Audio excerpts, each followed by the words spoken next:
Good morning, everyone. Thank you very much for the opportunity and the invitation to share my research and the research of my team with you today. The title of the presentation that I will give today is Design and Testing of Materials for Wellbores Plugging and Abandonment and Mitigation of Leaky Wellbores in Times of Zero Carbon and Energy Transition. To really properly understand the issue of orphan wells and wellbore leakage, plugging and abandonment of those wellbores in general, it is good to look back and start with history. So the oil and gas industry and the presence of drilling and completion of wellbores in Oklahoma dates to 1897, when, according to the records, the first commercial well was drilled in Oklahoma. The map on the right shows some of the wellbores that are more recently kind of completed related to tide formations. So this is really not the whole picture, but again, it shows the numbers of these wells that exist. Obviously, there is a complexity with geology, with conditions of those wellbores, and as is stated here in the figure caption, just on this particular kind of wellbores, this map is showing wells from 1939 to 2018. But again, just to remind ourselves, the drilling and oil and gas exploration in Oklahoma on a commercial stage goes back to 1897. So there are numbers of wells in this state.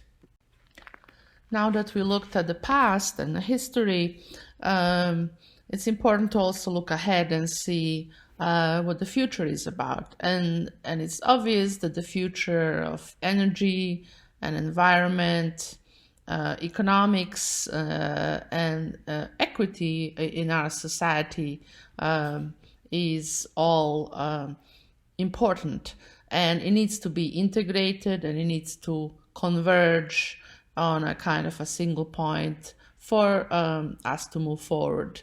The energy transition will require a storage of CO2, whether that is related to hydrogen production or continuation of oil and gas or both, is irrelevant.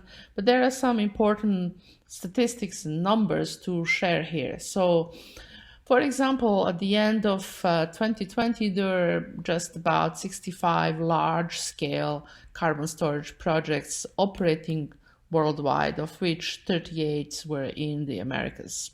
If this is to be considerably increased to mitigate issues that we have with the climate, these numbers we obviously have to increase quite a bit. At the same time, we also know that in 2018, 281 kilotons of methane was released by 3.2 million of wells. These figures on the right are showing that each of these abandoned wells, the record here goes from 2000 to 2018, about 2 decades. Both oil and gas type of leakage is kind of considerable. And further on the right, we also see the issue of methane leakage. So to address these issues, there is an effort from the Department of Energy. There is substantial funding now available to deal with plugging and abandonment of these wells and improvement in terms of mitigation of the leakage that is present. And by the way, this is not only an issue in the United States, this is a global phenomenon. So let's look at where the problem is and why the leakage occurs. So first of all, if you look at this schematic here on the right, you can see in the center there is a casing. This one shows also the plug, the cement plug. Then you have cement shown in gray, and then formation around it. So The plug failures can occur due to mechanical fracturing, chemical degradation, debonding, and obviously changes in permeability because of these factors. The main factors behind these changes are mechanical stresses, high temperatures and high pressures, geochemistry and chemical attack, shrinkage and contamination of the cement during its placement. How do we improve and how do we provide solutions for this? Well, first of all, we do need to use materials that are chemically compatible with subsurface conditions, both in terms of parameters as well as geological materials that surround these engineering materials. We need to reduce porosity and permeability of materials that we use in wellbore construction and abandonment, and we need to improve mechanical properties of those materials so that they can provide the service that is required both during the production and, in our case, in the focus of today's presentation, something that is much harder to achieve, and that is durability over extended period of time.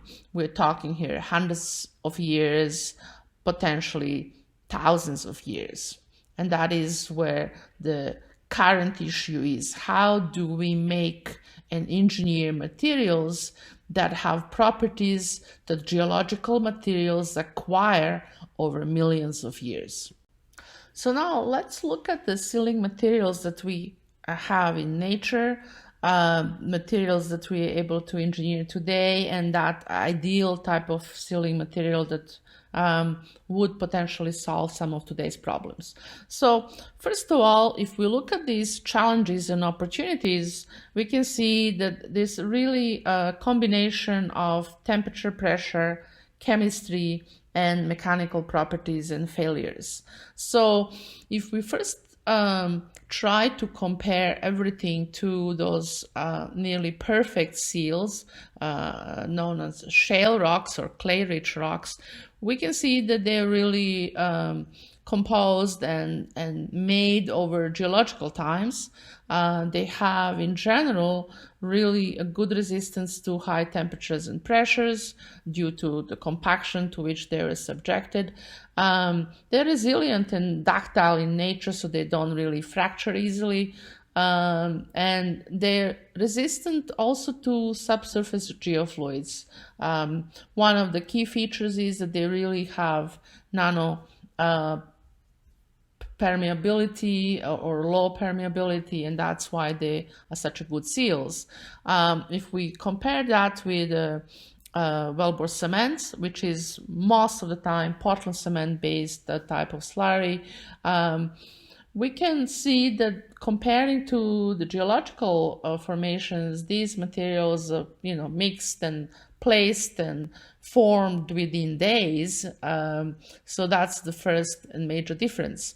Also, they can provide a good sealing for high pressure and high temperature when we add some supplemental materials to them.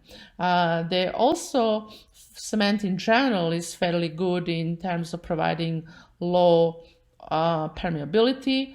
But the issues are that cement in general is brittle in nature, and its major weakness is also low resistance to acidic environment, which is very critical, for example, for carbon storage.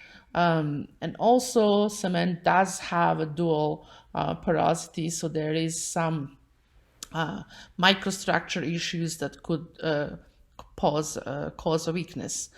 So what would the optimum barrier material look like? Well, it would need to provide long-term sealing, such as shales. It will also need to be ductile in behavior. It will need to be geocompatible with subsurface conditions. Ideally, we would want to have material that is capable of self-repair over time, resistivity to low pH, and most importantly, zero permeability. So in my research group, we tried to look at what kind of materials we can add in order to make some of these, meet some of these requirements. And we selected three materials to add to Portland cement-based slurries to improve on the current conditions. One is graphene, which is a carbon-based material that has very good mechanical properties and would help elasticity, reduce brittleness. It is also hydrophobic, therefore it will prevent chemical attack, and it's also has a very desirable thermal and electrical properties that could be exploited, for example, in monitoring of WELLBORE cements. We also looked at zeolites.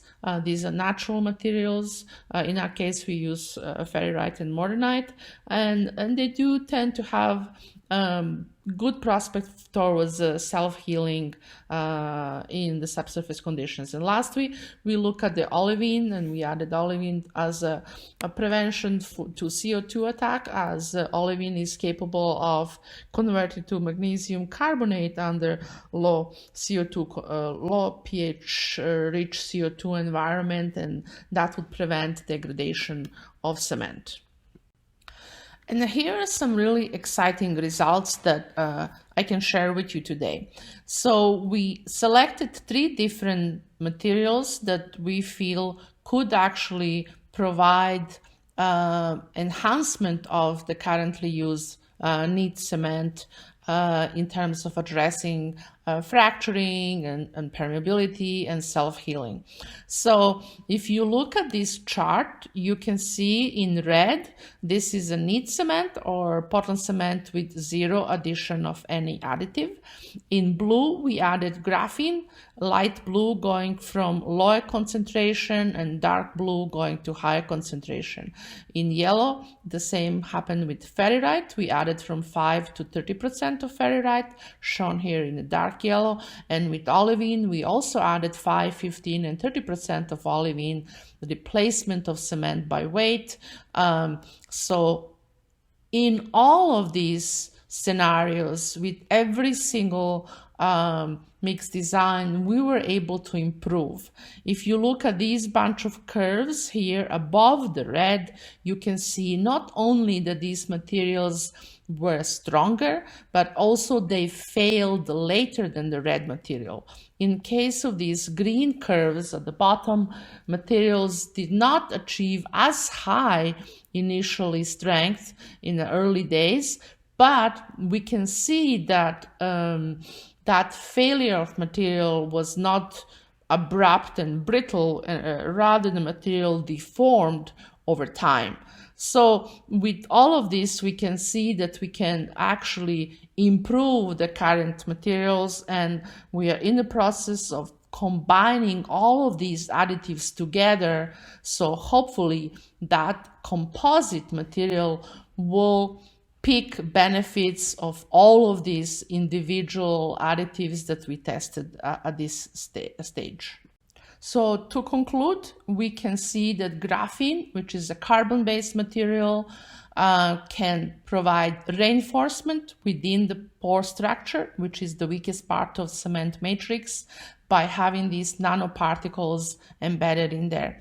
With zeolites, there is a potential for self-healing, and some of the extra storage of fluid within the mesostructure of zeolite can contribute to that secondary or tertiary hydration of cement when cement is in confinement or is undergoing failure.